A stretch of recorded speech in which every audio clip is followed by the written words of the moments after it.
এবার কোটা বিরোধী আন্দোলনে সমর্থন দিলেন সরকার বিরোধী জোট গণতন্ত্র মঞ্চ। সারা দেশে পাবলিক বিশ্ববিদ্যালয়ে শিক্ষক এবং কোটা বিরোধীদের চলমান দুই আন্দোলনের প্রতি পূর্ণ সমর্থন ঘোষণা করেছেন সরকার বিরোধী রাজনৈতিক জোট গণতন্ত্র মঞ্চ। শুক্রবার 5 জুলাই দুপুরে জাতীয় প্রেস ক্লাবের সামনে এক সমাবেশে মঞ্চের সমন্বয়ক ও গণসংহতি আন্দোলনের প্রধান সমন্বয়কারী জোনায়েদ সাকি এই ঘোষণার কথা জানান। তিনি বলেন, সরকার এক মরণ খেলায় নেমেছে, মানুষকে বন্দী করার জন্য হত্যা করছে, গুম করছে, দেশ ধ্বংস করছে। ক্ষমতা তারা ছাড়বে না। এই যে ছাত্রছাত্রীরা নেমেছে কোটা সংস্কারের জন্য, এই যে শিক্ষকরা আন্দোলনে নেমেছে, এসব আন্দোলন ফুঁসে উঠছে বলে এখন আবার ছাত্রলীগের গুন্ডা বাহিনী, হেলমেট বাহিনী হলে হলে পাহারা বসিয়েছে এবং আন্দোলনটাকে দমনপীড়ন করে ধ্বংস করতে চাচ্ছে। আমরা পরিষ্কার করে বলতে চাই, সমস্ত আন্দোলন আমাদের। এই ছাত্রদের আন্দোলনে বিরোধী দল কোনো ষড়যন্ত্র করছে না।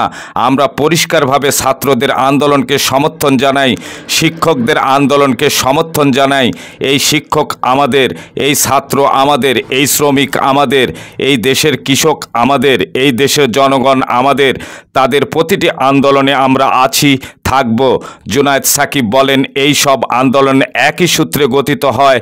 আপনার মসনদ, আপনার গদিতে তারা গামছা বেঁধে নামিয়ে দিবে, সেই দিন আসছে।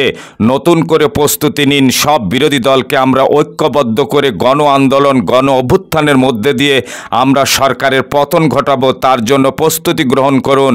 সমাবেশে গণতন্ত্র মঞ্চের নেতারা বিশ্ববিদ্যালয়ের শিক্ষক ও কোটা বিরোধী আন্দোলনকারীদের প্রতি তাদের সমর্থন ব্যক্ত করেন। সমাবেশের পর একটি বিক্ষোভ মিছিল পুরানা পল্টন মোড়ে গিয়ে শেষ হয়।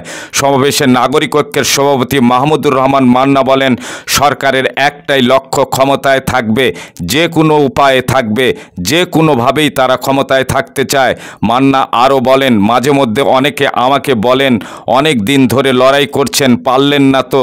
আমি বলি, কাল পারিনি, আজ পারবো, আজ পারিনি, কাল পারবো। লড়াইটা চলবে ততদিন পর্যন্ত যতদিন তাদের পরাস্ত করতে না পারি।